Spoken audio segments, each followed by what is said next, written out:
ठीक है हेडिंग है। नेक्स्ट हेडिंग है आपका केमिकल रिएक्शन। ठीक है heading chemical reaction and types of reagent. Chemical reaction and types of reagent लिख लिए। ठीक है, आप केमिकल रिएक्शन आप पहले भी पढ़ के आए हुए, 10 में थोड़ा बहुत पढ़े हैं आप। देखिए यहाँ पे केमिकल रिएक्शन क्या है। सो ये मेरा है एक कंप्लीट हेडेड एरो। ठीक है, एरो के हेड साइड में जो रहता है ना वह होता है आपका प्रोडक्ट, और एरो के टेल साइड जो पाया जाता है ना वह होता है आपका रिएक्टेंट।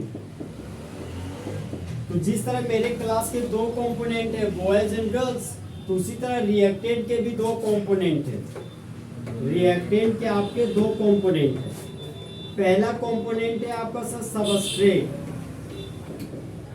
दूसरा कंपोनेंट है आपका रिएजेंट। अब प्रोडक्ट के भी दो कंपोनेंट है, एक है आपका मेन प्रोडक्ट और एक है आपका बाय प्रोडक्ट।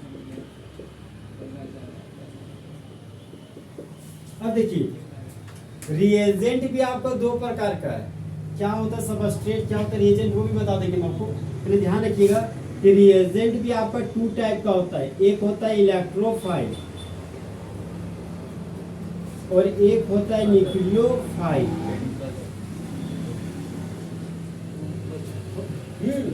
बात नहीं कर रहे हैं, मुंह खा कर बात। यहाँ पे रिएक्टेंट दो टाइप है, एक सबस्ट्रेट है, दूसरा आपका रिएजेंट है। रिएजेंट भी दो टाइप है, एक इलेक्ट्रोफाइल, दूसरा आपका न्यूक्लियोफाइल है। एरो के हेड साइड में वह प्रोडक्ट है। प्रोडक्ट भी दो प्रकार का, एक मेन प्रोडक्ट, एक बाय प्रोडक्ट। देखिए आप थोड़ा सा हिंट करते हैं। एक ऐसा प्रोडक्ट जो मोर अमाउंट में बनता हो, एक ऐसा प्रोडक्ट जो भर भर के बनता हो, एक ऐसा प्रोडक्ट जो ज्यादा मात्रा में बनता हो, एक ऐसा प्रोडक्ट जो मोर परसेंटेज में बनता हो, इसी को बोलते हैं मेन प्रोडक्ट। एक ऐसा प्रोडक्ट जो लेस अमाउंट में बनता हो, इसको बोलते हैं बाय प्रोडक्ट। एक ऐसा प्रोडक्ट जो तनिष्क बनता हो, इसी को बोलते हैं बाय प्रोडक्ट। ओके, तो लिख सकते हैं मेन प्रोडक्ट के नीचे कि मोर अमाउंट में फॉर्मेशन होता है, बाय प्रोडक्ट लेस अमाउंट में फॉर्मेशन होता है। तो इसे जरूरत नहीं है, समझे। फिलहाल सबस्ट्रेट और रिएजेंट ये दोनों को समझाना पड़ेगा। फिलहाल आप ये टेबल बना लीजिए। रिएक्टेंट एरो का हेड लीजिए, फिर प्रोडक्ट सबस्ट्रेट लिखिए, फिर रिएजेंट लिखिए, ये दोनों फॉर्मेट लिखिए। अभी बहुत कुछ में बताना है, जगह नहीं है बताने का।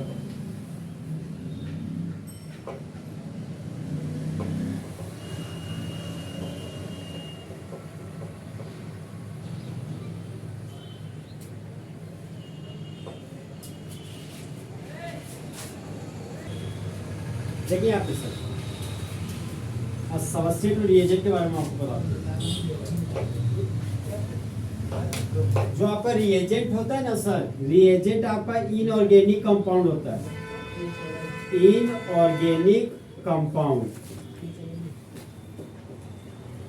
और जो सबस्ट्रेट होता है वह हमेशा आपका ऑर्गेनिक कंपाउंड ही होता है, ऑर्गेनिक कंपाउंड। पता होगा सर, एक ऐसा कंपाउंड जिसको रॉक्स और मिनरल से ऑब्टेन करते हैं वह आपका इनऑर्गेनिक कंपाउंड कहलाता है। इससे क्वेश्चन कभी नहीं बनेगा। एक ऐसा कंपाउंड जिसको प्लांट और एनिमल से ऑब्टेन करते हैं उसको ऑर्गेनिक कंपाउंड मानते हैं। इससे भी क्वेश्चन कभी नहीं बनेगा। आपको ये ध्यान रखना पड़ेगा सर, जिसके पास हाइड्रोकार्बन नहीं होता ना उसको बोलते हैं इनऑर्गेनिक कंपाउंड, और जिसके पास हाइड्रोकार्बन होता है ना वह आपका ऑर्गेनिक कंपाउंड कहलाता है। रिएजेंट जो होते हैं सर वह मोर रिएक्टिव होते हैं। रिएजेंट हमेशा मोर रिएक्टिव होता है आपका, और जो सबस्ट्रेट है ना वह होता है आपका लेस रिएक्टिव। मतलब जो भी रिएक्टेंट आपको प्रोडक्ट में बदलता है सर वह रिएजेंट की वजह से। रिएजेंट ये जिसको मोटिवेट करता है। रिएजेंट सबस्ट्रेट को बोलते हैं कि चलो ना यार प्रोडक्ट बनाते हैं। प्रोडक्ट भी दो प्रकार का, मेन प्रोडक्ट और बाय प्रोडक्ट। ठीक है दोस्त, जिस तरह मौसम बदलता है ना उसी तरह जब रिएक्टेंट प्रोडक्ट में बदलता है ना तो उसी को बोलते हैं केमिकल रिएक्शन। समझे, केमिकल रिएक्शन दो प्रकार का, एक सबस्ट्रेट दूसरा रिएजेंट। रिएजेंट हमेशा इनऑर्गेनिक कंपाउंड होता है, सबस्ट्रेट ऑर्गेनिक कंपाउंड। रिएजेंट हमेशा मोर रिएक्टिव होता है और सबस्ट्रेट आपका लेस रिएक्टिव। तो मोर रिएक्टिव वाला फिर दो के साथ है, वही इलेक्ट्रोफाइल न्यूक्लियोफाइल, उसमें से एक इलेक्ट्रोफाइल होगा और एक आपका न्यूक्लियोफाइल होगा। इसका जो नेक्स्ट केस है वो बहुत खास केस है। नेक्स्ट है आपका अटैकिंग स्पीसीज। हम ये पॉइंट बहुत बार बोलेंगे, यही बोलेंगे ज्यादा, अटैकिंग स्पीसीज। इधर जो है अगर पॉइंट आएगा आपका अटैक्ड स्पीसीज, अटैक्ड स्पीसीज। हम जाने दो कि रशिया और यूक्रेन में आज भी लड़ाई चल रहा है, समझे। तो मान लीजिए आपका जो सबस्ट्रेट है वो मान लीजिए यूक्रेन है और रिएजेंट आपका रशिया है, ठीक है। अच्छा से ये बोल रहे सबस्ट्रेट, ये रिएजेंट है। रिएजेंट अटैक करता है सबस्ट्रेट पे, रशिया अटैक कर रहा है यूक्रेन पे। तो जो अटैक करता है ना उसको बोलते हैं अटैकिंग स्पीसीज, और जिस पर अटैक होता है ना उसको बोलते हैं अटैक्ड स्पीसीज। ठीक है, ईडी लग गया भर्ब 3, समझे। जो अटैक करेगा वो अटैकिंग स्पीसीज। अटैकिंग स्पीसीज ना बोल के केमिस्ट्री में बोलता है अटैकिंग रिएजेंट। ये कंफ्यूज हो रही है, अटैकिंग रिएजेंट ही है। ओके, फिर नेक्स्ट पॉइंट लिखिए आप, सबस्ट्रेट की तरफ ये 3 पॉइंट लिखिए, रिएजेंट की तरफ वैसे कुछ बोल लीजिए तो बताइएगा। इधर जब रिएक्टेंट प्रोडक्ट में बनता है तो होने वाले रिएक्शन को क्या बोलते हैं? Chemical reaction. बताइएगा प्रोडक्ट हाउ मेनी टाइप?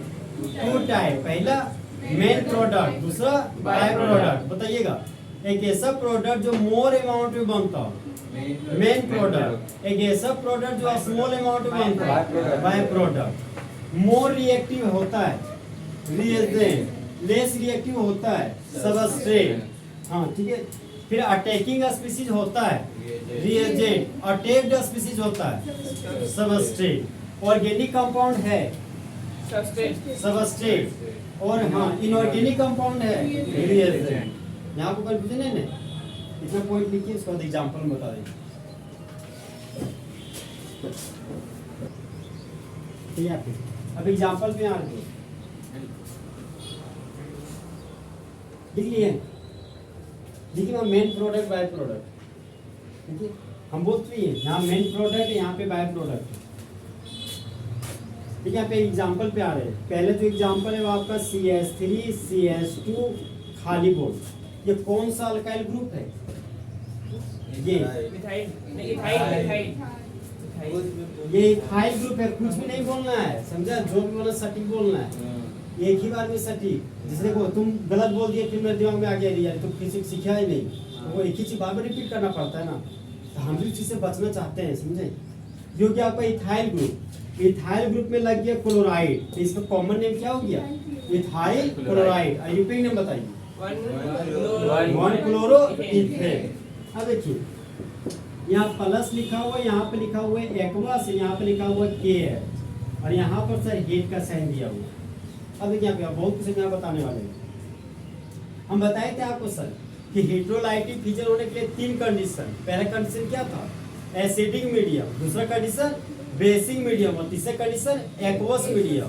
तो यहाँ पे एक्यू लिखा हुआ है, तो एक्यू का मतलब ये एक्वस मीडियम, समझे।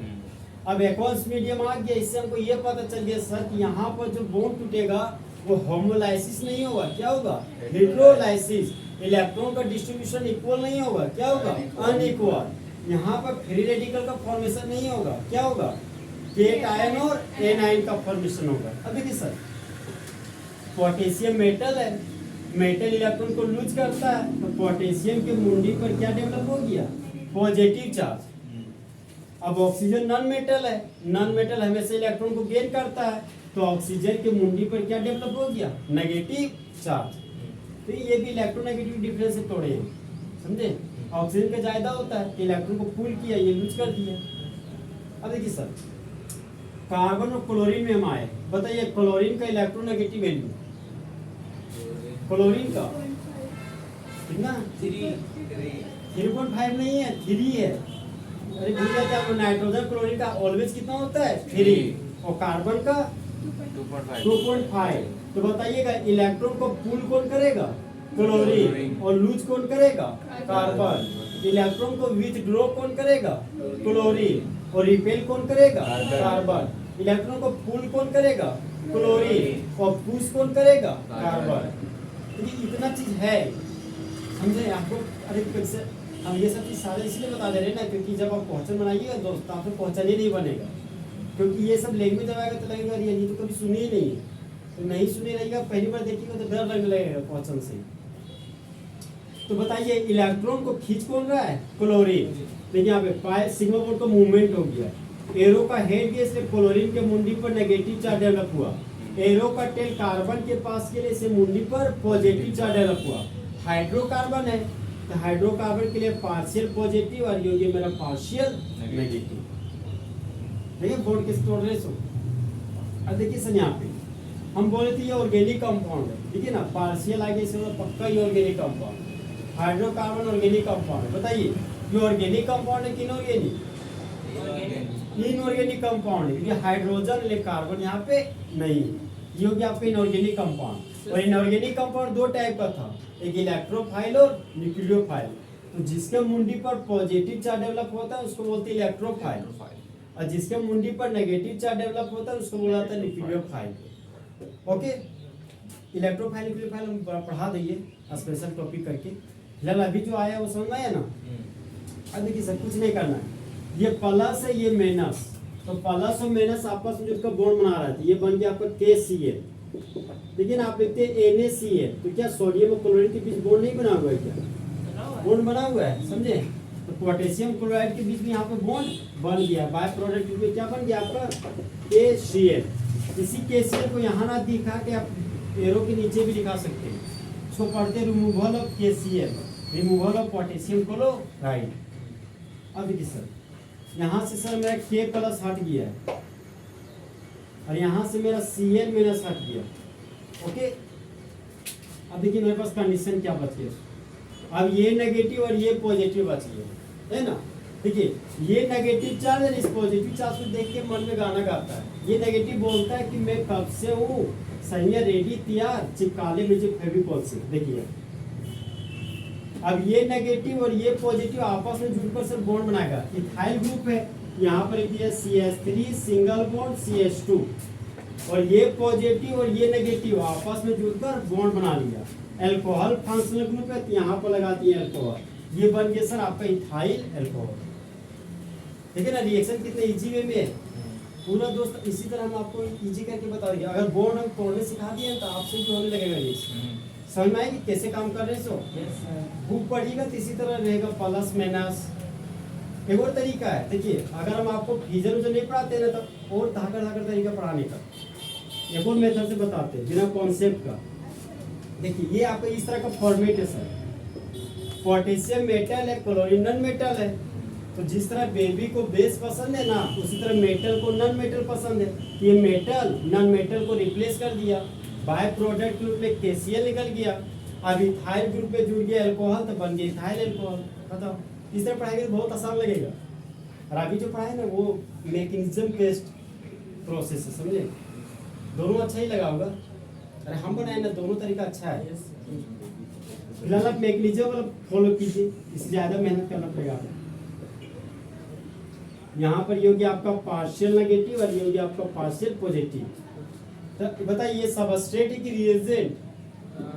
सबस्ट्रेट, और ये रिएजेंट, और ये मेन प्रोडक्ट, और ये बाय प्रोडक्ट हो गया। समझे?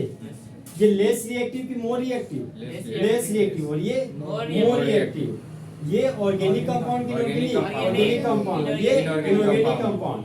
ये अटैकिंग स्पीशीज, अटैक्ड स्पीशीज की अटैकिंग स्पीशीज, ये अटैक्ड स्पीशीज। ठीक है, अटैकिंग का वर्ड यूज क्यों किया? देखिए ये प्लस माइनस तो KCl निकल गया था, देखिए ना ये नेगेटिव चार्ज अटैक किया इस इलेक्ट्रोफाइल के ऊपर। समझे? देखिए दोस्त ये भी प्लस माइनस आया ना, जिसके मुंडी पर प्लस होता है इसको भी इलेक्ट्रोफाइल ही पढ़ते हैं। समझे? जिसके मुंडी पर नेगेटिव आता है उसको भी न्यूक्लियोफाइल ही पढ़ा जाता है। रियल मीनिंग ये है, समझे? मैं फिलहाल हम लोग इनऑर्गेनिक कंपाउंड के लिए इलेक्ट्रोफाइल न्यूक्लियोफाइल ज़्यादा यूज करते हैं। ओके, ये भी आपका इलेक्ट्रोफाइल न्यूक्लियोफाइल है, ये सबस्ट्रेट का टाइप नहीं है। देखिए ये वाला रिएक्शन लिखिए, यहाँ पर लिख लीजिए सबस्ट्रेट, ये रिएजेंट, ये मेन प्रोडक्ट, ये बाय प्रोडक्ट, अपने से लिख लीजिए।